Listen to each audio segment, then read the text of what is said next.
If you will stand for the pledge. I pledge allegiance To the flag of the United States of America and to the republic for which it stands, one nation, under God, indivisible, with liberty and justice for all. Good morning. Welcome to this September 7th Board of Commissioners meeting. The first item of business is the public comment, which is for anyone who is not on the agenda. So sir, if you could come to the microphone and tell us your name, and be glad to talk to you. Name's Andy Robertson from Forest Township, and I read that one of the issues that's come up is questions about county cemeteries. So I put together a little packet of what's actually happening out here across the state of Indiana. I'll just pass those down. Thanks, Andy. And it is possible to establish a county cemetery commission. That's provided, and I provided the code under which that is available. Also a listing of the different counties in Indiana which have already done so. Obviously, some are doing much better than others. Hamilton and Switzerland seem to be sort of the benchmark. And in that packet, I included some notes, a report from Hamilton County to kind of give you an idea of where they're at and what they're doing. Most of this is done as far as pioneer cemeteries and stuff through the Indiana Department of Natural Resources. And gave you a link there for their statewide database. You can log into that as a guest or create an account, either one. Some of the real quick reasons to consider this. One, right now in Indiana, township level government seems to handle this. However, we've seen 3 attempts in the past 5 years to either change or eliminate township government. So that would then mean it's going to fall back on the county. So it's creating this is sort of just being proactive. You've got something in place just in case. Okay. Rather than scrambling and trying to put it together if something does happen. Also, just trying to put together resources, trying to help our trustees, trying to provide information back to the county government. These are all, right now in Clinton County's got 81 cemeteries that we know of. There may be 2 or 3 more that we don't know about. And so I broke that down for you by township to see who's got the heaviest burden there. So that's all I've got. I know you guys are busy. Andy, Yes, I wanted to, I owe you an apology because you reached out to me and I have not responded yet, but I wanted you to know that I got your message and Oh, duly noted, and I haven't moved forward any further with that yet, so That's that's all why I haven't got back to you, but you would obviously be an ideal candidate for our board should we decide to do that, so. I'm a You may very expect- patient person. Good. So anyway, thank you very much for bringing this information. Yeah, Okay, something to consider. good. Yes. Thank you, Andy. Next up is Esmeralda Cruz with a health and human science update. Good morning. Good morning. I'm going to be highlighting just 4 different programs that we've been working on through the Purdue Extension Office, and specifically the Health and Human Sciences area. Can you stand at the Oh, podium? sure. Sorry, that way the YouTube can catch it. Definitely, and hear. yes. Good morning, Esmeralda Cruz, Purdue Extension. So, Health and Human Sciences, I just wanted to update you on 4 different programs. And I've actually put together a PowerPoint because I put together some pictures to help illustrate some of the impact that we've been having in our 4 different areas. So we could please go to the next slide. So the first thing, and this is very timely because the upcoming Frankfurt Hispanic Heritage Festival, this is an initiative that started 4 years ago. And of course, COVID, we were able to not host 1 year. So this is technically going to be our 3rd Hispanic Heritage Festival, and it's going to be upcoming on September 17th. But if we go on to the next slide, please. These are just some pictures from last year. This is a 6-hour event, but really one of our main goals is to make this event so that people, regardless of whether they speak English or Spanish, feel welcome and feel that they're included. We try to translate everything that's happening on stage, try to include everybody in the community, not just on the contests that we do, but also on, like, we have a traditional dress wear fashion show, and you know, we include people of different colors because we want people in the community to be represented. We can go ahead and go to the next one. So this is actually information for the upcoming one, which is going to be not this Saturday, but next one on Saturday, September 17th, 4:30 to 10:30. It's going to be at Prairie Creek Park. Last year, we estimated somewhere between 2,000 to 2,500 people attending. And we're hoping, we actually had people coming from outside the county. We talked to people from Marion County, Tippecanoe, Cass County, and even up north. So it was really exciting. And again, we're so happy that people from outside are coming, but we really want to celebrate our community. So we want to extend that invitation to people that live here in Clinton County to be there. Part of what we do is we do an art contest for middle school students. We do an essay contest for high school students. And then this year we included a t-shirt design contest.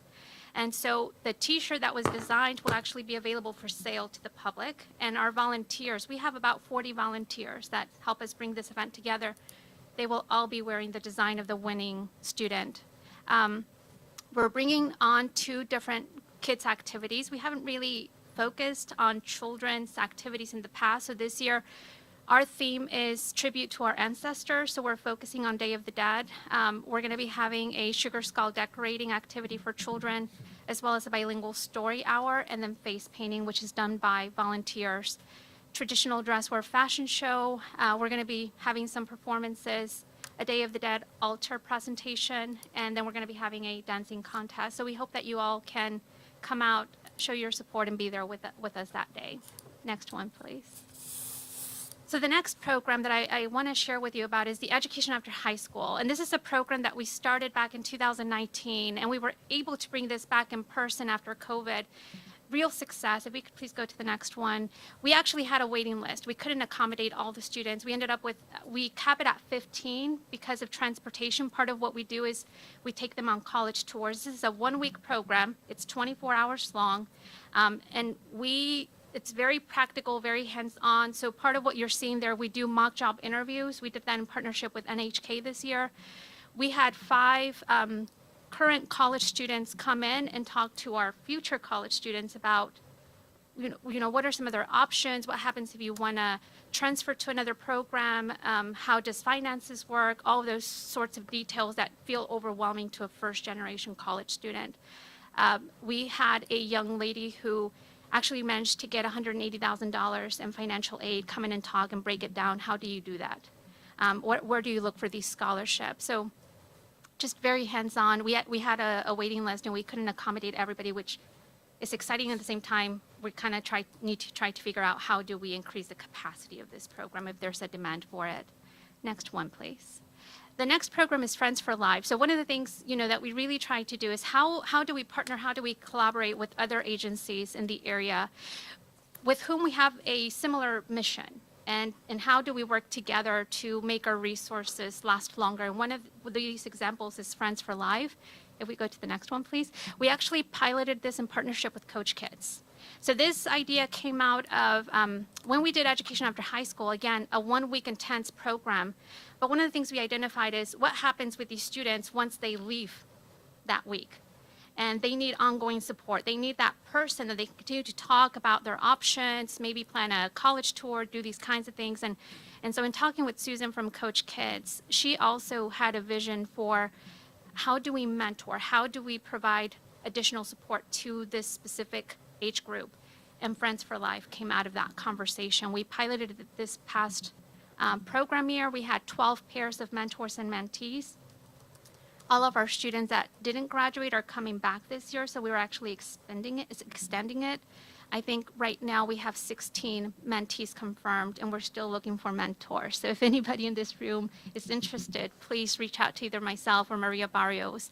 I think we have 14 mentors at this time, but we're still looking for a few additional ones.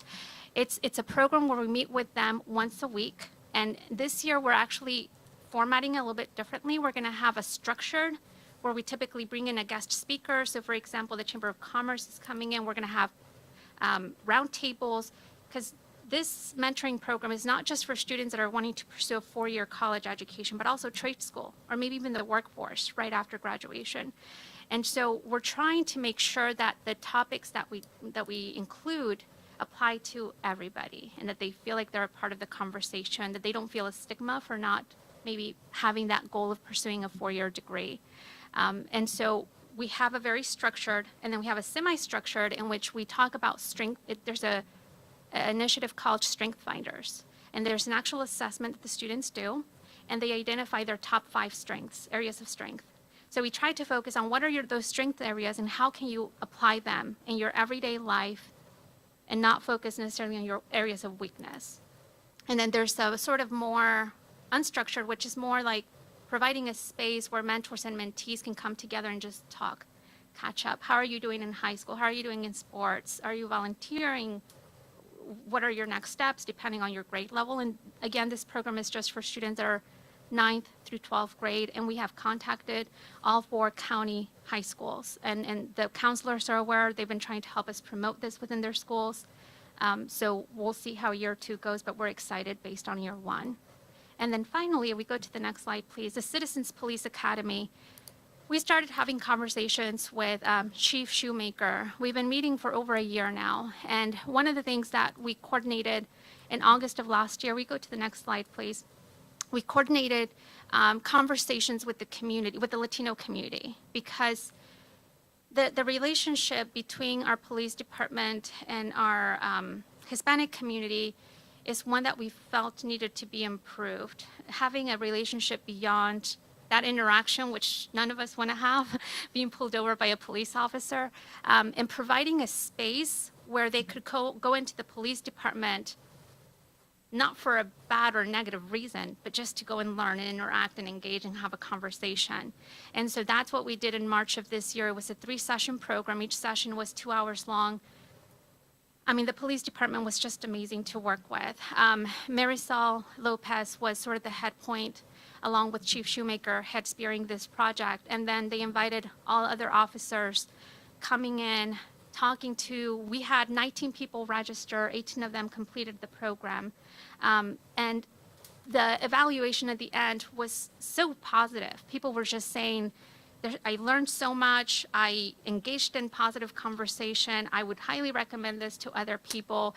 They got a tour of the police department. They understood why they needed a new police department. You know, all these conversations taking place, and it just flourished. And after that, I think the impact goes beyond, because people were actually starting to reach out to the police department to report different things happening within their neighborhoods. And that's one of the other things that we wanted to do. How do we bridge and make them feel comfortable and not make them feel intimidated or that they're going to be the one being pursued if they want to report something. So we're hoping to do this program at least once a year. And that should be it. So I don't know if you have any questions for me.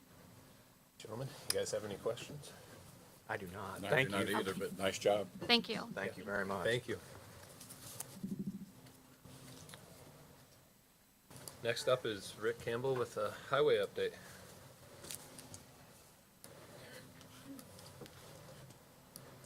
Good morning, Rick. Morning.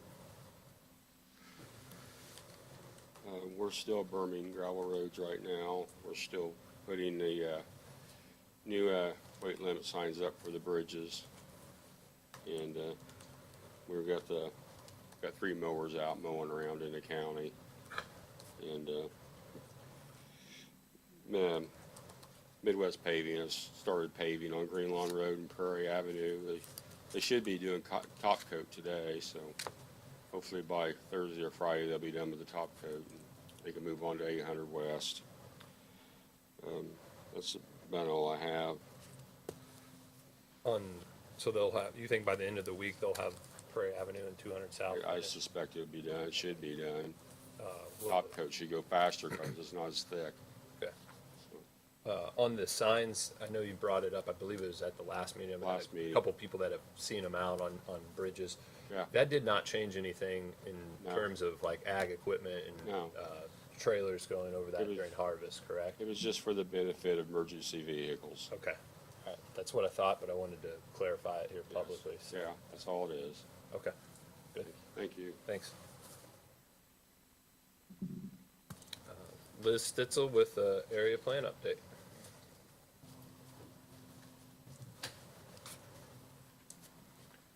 Good morning, Liz. Good morning. I don't have a lot, but I do have one item. And I'll bring a map up there so you can kind of see this. We've got a complaint of tall grass, and it's in a business zoned area. So your ordinance says that in the business zoning district, you decide on a case-by-case basis whether we cite it for mowing or whether we do not. So this is out on South 380 East, which is on the east side of Frankfurt, north side of 28. And I've been told that it used to be a potato factory many, many, many years ago. Don't look at me, I don't think it was a potato factory. I think it was, I guess more of a Produce. processor or something, but yeah, I don't know. I don't think so. It's been vacant as long as I've worked for the county. And It was called Potato Supply, and it was a restaurant. supply. okay, maybe that's where the potato part came from. Yep, So, 380 East. It was a but restaurant. there's three of them there. Their zone business. The grass is indeed pretty tall. The houses there in the neighborhood have concerns about it. We actually have someone who may be interested in rezoning it residential at some point here. We'll see what comes of that. But right now, the relevant question is whether you would like us to cite it and either get the owner to mow it or mow it ourselves and put a lien against them, or if you'd like us to just leave it be. My personal opinion would be to cite it, Yep, mow it, lean it. I would second that. Yep. Okay. All right, perfect all. All right, we'll go ahead and get a notice on that. I don't have anything else that comes to mind unless you gentlemen have any questions or needs for me. I do not. I do not. All right, I hope you have a great morning. Yep, thank you. We have nothing under old business unless you gentlemen have something to add. Thank you. We will move on to, we have our 2023 holiday schedule to approve. So for reference, we're following the federal holidays, and this year, 23 will have one additional holiday based on how the calendar falls versus 2022. So I will entertain a motion to approve our holiday schedule for 2023. So Question. moved. Oh, Oh, go ahead. sorry, go ahead. Is that the same schedule that the city has also? Do we know? I'm just curious, Josh, do you know? I don't know. I do not know. I just wondered if it was the same. I'm unsure about that. Okay. All right. I'll second Josh's first. Okay. Motion carries 3-0 to approve the 2023 holiday schedule. Thanks. Department heads. Do you have any department heads who would like to come up? Brett? Good morning. Sir. I just wanted to touch on the opioid settlement a little bit. Yeah. Try to educate myself on it over the last week and really good information in there. So best way I could put it, I know you touched on it, Jordan, about a month ago, but there is restricted money and unrestricted money. The unrestricted side, I mean, you guys should go out and buy a dump truck if you want. On the restricted side, it's pretty well defined on where that money can be spent, such as medically assisted treatment, treatment for pregnant and neonatal, transportation, childcare, jail treatment, expand telehealth services, employment training, hospital programs, court diversion programs, and so on. So I guess the point I'm trying to make is when you decide to spend that money, reach out to some of us who are in the trenches, law enforcement, the judges, prosecutor, probation, Rodney at the health department, and Laura at community. Healthy community. Yeah. So we just like to have some input. That's what I wanted to say. And we get money for 17 years, and I just want to see it spent wisely and maybe on some evidence-based programming, those kind of things. So for me, the vision I had was that we would form a committee of the Great. partners that deal with this directly and have an impact and have the knowledge that would then bring a recommendation back to the commissioners on the best use of those funds. Great Because idea.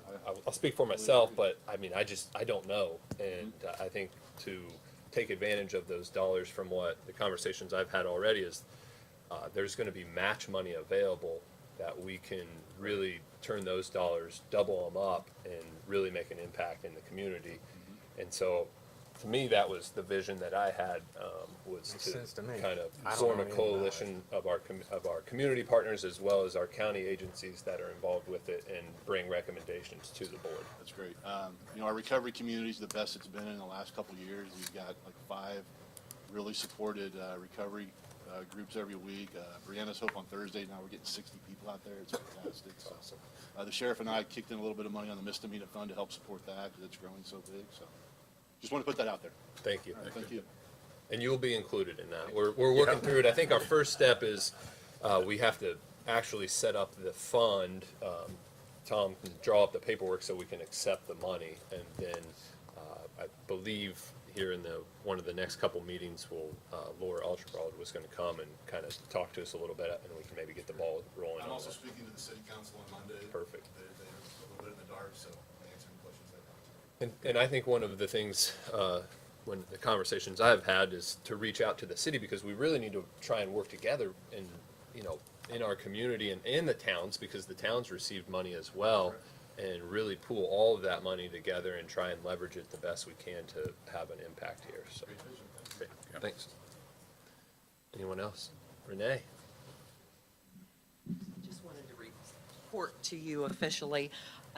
As you know, we do activate the tornado sirens, and I believe it was early last week. I did send out a nixle clarifying why we activated the tornado sirens. I was contacted by an off-duty officer who is also a trained weather spotter, who was watching 2 funnel clouds with a lot of rotation. We were not under a tornado warning, but I did authorize to go ahead and activate the sirens. I would rather be proactive and not need it and the public not, than to take a chance. So I did authorize that activation, and we did activate them last week. I contacted the National Weather Service once we activated, just to see if we do have contacts with them a lot. They weren't, they saw the storm that he was probably seeing. They weren't seeing rotation on the radar, but it is what it is. I would rather be safe than sorry. I don't like to pull that trigger unless we need to, but I felt it was appropriate Right, that call. day, so. And then other than that, Rodney will probably maybe give a little update on the drill. Yeah. I think that was very successful last week, so. Do so while So, you're up here. yeah. First, I wanted to acknowledge all of the hard work that Renee has. Yeah, it was a group effort, for sure. She certainly is the glue of it, because she's had the tenureship of being there so many years and doing it, and that made it a lot easier to do this large-scale exercise this year. It was, We had a great turnout. We had a lot of county agencies that were there. We had county schools that were all represented there, I believe. We had several state entities that represented. And from everyone I talked to, had very positive comments. No one got hurt, and everybody, I think, learned something and had opportunity to test their plans and their skill sets during that day. So you got an email from, who was that? the gal Homeland who's Security? our northern program director for all the exercises for the State Department of Homeland Security, who is actually a FEMA master exercise practitioner, commented on with such short amount of time for us planning that. It normally takes a year and a half, and we did it in about 8 months or less. She said it was an awesome exercise, so just one, and it's really, as she says, a team effort, but without Renee there to guide us through some of these things that interface with the state, we would, in fact, be lost in all this, so just wanted. It went well. I mean, no one has a clue. I mean, those of us that were on the committee, it's a lot. It is. It's a lot of planning for all of us, so. But again, very critical was- to the community to understand that we are there with the plan, that we do practice it, and that we do track together city and county and state to be able to deliver emergency services during a time like that. Yeah, my hat's off to you guys, because I wasn't unable to attend, but I saw the pictures and it looked very engaging, and then I've received multiple comments of how well it was run, and so thank you for doing that, providing that service to the community. Yeah, well done. Anyone else? Okay, seeing none, I'll move on to commissioner reports. Gentlemen? anything? I got a couple things I'd like to address with you, gentlemen. Got a phone call early this week from the Frankfurt Police Department and also the county SWAT team would like to request that we allow them to utilize the Regions Bank building for a couple drills that they have coming up. They would like to go inside and use it as an active shooter type situation. Obviously, there'll be no destruction to the building or anything, but at least the different rooms will give them an idea of how they could approach and do certain things. So if it's all right with you, I'll make the motion that we allow them to do that. Then I can reach out and tell them to contact Jerry to, coordinate a date and time that they need to do that. So, I don't have a problem. I'd say if they want to tear something up, have at it, because it's going to get, I mean, seriously, if you want to practice breaching doors, it's not going to make any difference. It's all going to get tore out anyway, so. Okay, Yeah. it's a motion. That-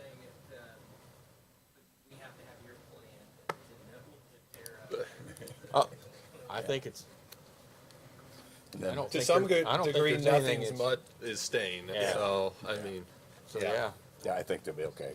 So, either way. I'll have the SWAT leaders get a hold of you, Okay, have some conversations. Yeah, I think that's valuable practice. Yeah. So, yep. All right. On that same line, I was. well, you had Pardon? motions. Oh, I did. second, sorry, Sorry. second. Motion carries 3-0. On that same line, I was at Arnie's Sunday night, coming out of Arnie's, and I noticed that the rail that was going into the Regions Bank building was on the ground.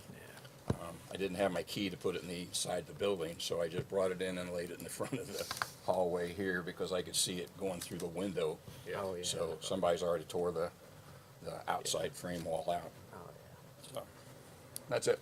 Okay, Josh, you have anything? I do not. Okay. I have a couple things. One, at our last meeting, we discussed and kind of accepted the United Way Day, but we didn't make an official motion, so there was some, I guess we need some clarity on that, so I'll entertain a motion for the United Way Day. I'll make a motion for county employees to be able to participate in the Fair Share program with the Clinton County United Way. Second. Motion carries 3-0. The second thing is we have a meeting scheduled for September 19th, which is the same day that the AIC conference starts. Currently, we have nothing on the agenda, so if you guys are open to it, I'd be open to canceling that meeting, and we would reconvene on October 4th, I believe, so. Traditionally, we've canceled that meeting, but that doesn't, I'm open to whatever you guys want to do. I'm good either way, too. Yeah. I mean, I think since there's nothing pressing and nothing on the agenda at this time, it would be wise for us to do that, Okay. so. I'll make a motion. Second. Okay, motion carries 3-0. We will cancel the September 19th, and I believe it's October 4th, correct? Meeting. We're coming back to October the 4th. Yes. Right, not canceled. Yes, correct. Gotcha. Let me pull up my calendar to make sure that's correct. Yeah, commissioner meeting October 4th. So we're canceling the September 19th, and we'll have our meeting scheduled on October 4th. Next up is claims. Let's see. We have claims dated August 26th in the amount of $15,394.69. Claims dated September 2nd in the amount of $29,433.15. Biweekly claims dated September 7th in the amount of $220,787.88. And court claims dated September 7th in the amount of $5,433. Motion to approve. Second. Motion carries 3-0 on the claims. We have payroll dated August 12th in the amount of $437,062.85. Motion to approve. Second. Motion carries 3-0 to approve payroll. Lastly, we have Commissioner minutes from August 22nd to approve. Missed something? It already says you motion there. Oh, I just left it. Motion to approve. And I second. All right, Now motion. you have to change it. Motion carries 3-0 to approve the minutes from August 22nd. Is there any other business that needs to come before the board? You didn't know I was that efficient. I didn't. There isn't. I'll entertain